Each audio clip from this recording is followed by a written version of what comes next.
Assalamu alaikum and good morning everyone.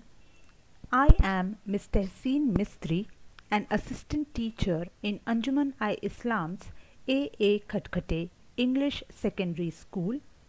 Today we will be discussing a very simple but a very interesting topic in 7th Standard Science. So let us begin our topic for today. Here we have an image. In this image we can see different people doing different types of activities.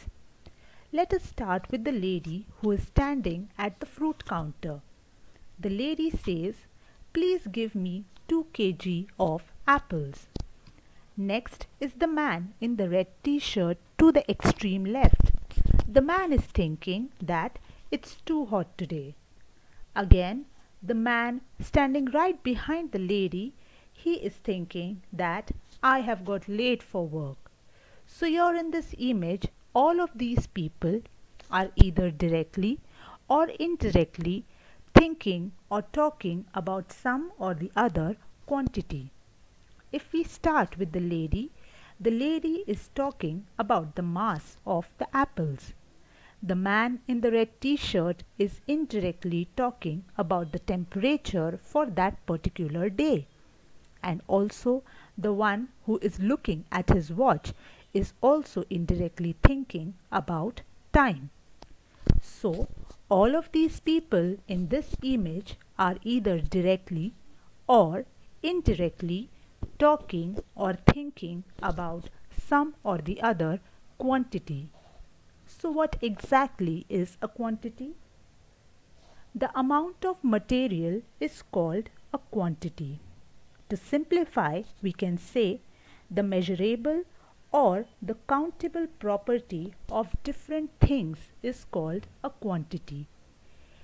Any property of different things which we can measure or which we can count is a quantity. Now, in our day-to-day life, we measure many different things, like we measure the weight of fruits, vegetables, food grains. We also measure the temperature of a body or some liquids. We also measure the volume of liquids and the speed and the distance covered by different vehicles. So basically, quantities such as mass, weight, distance, speed, temperature, volume are all physical quantities. And a physical quantity is that property of a material which we can express by measurement. A physical quantity is the property of any material which we can indicate with the help of measurement. Now, when we talk about physical quantities, there are two aspects that we always have to keep in mind. In this image, which is divided into two sections, we can see on the left hand side is a girl who is running, and on the right hand side is a moving train. Now let us focus on the girl who is running. It says the girl runs 2 kilometers every day. In this statement, the number 2 is called the value and kilometer is called the unit.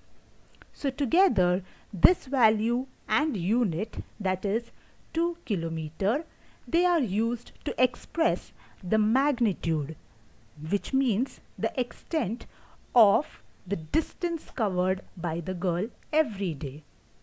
Similarly, if we look at the image to the right, that is the image of the moving train, it says that the train is running 10 minutes late.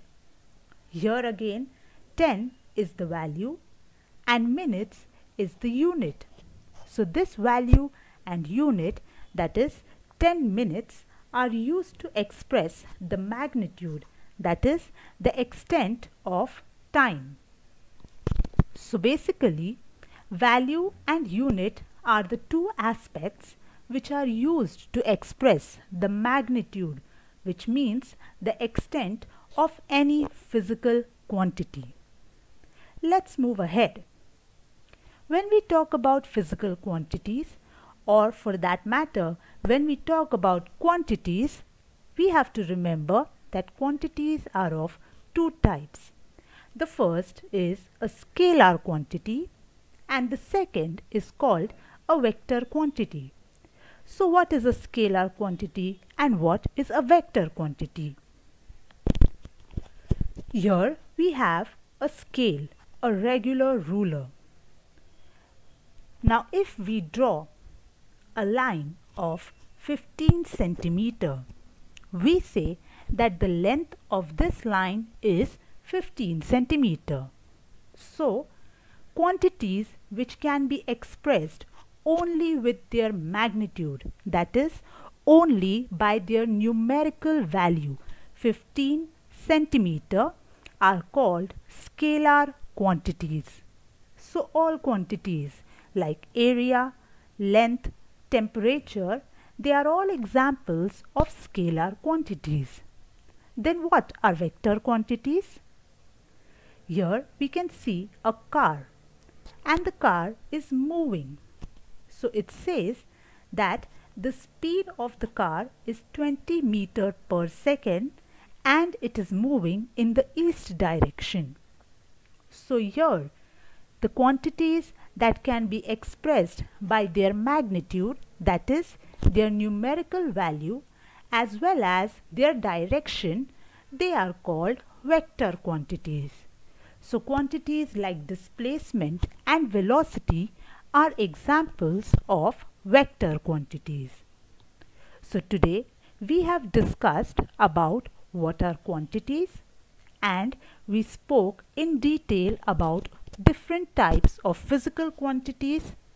We also saw that quantities are of two types, scalar and vector. Remember, scalar quantities are those quantities that talk only about the magnitude, that is the numerical value, and vector quantities are those quantities which talk about the magnitude as well as the direction. So, hope you all have understood the introductory part of these physical quantities. In our next topic, we'll continue with detailed discussion about mass and weight. So, for today, thank you very much all of you and have a great day.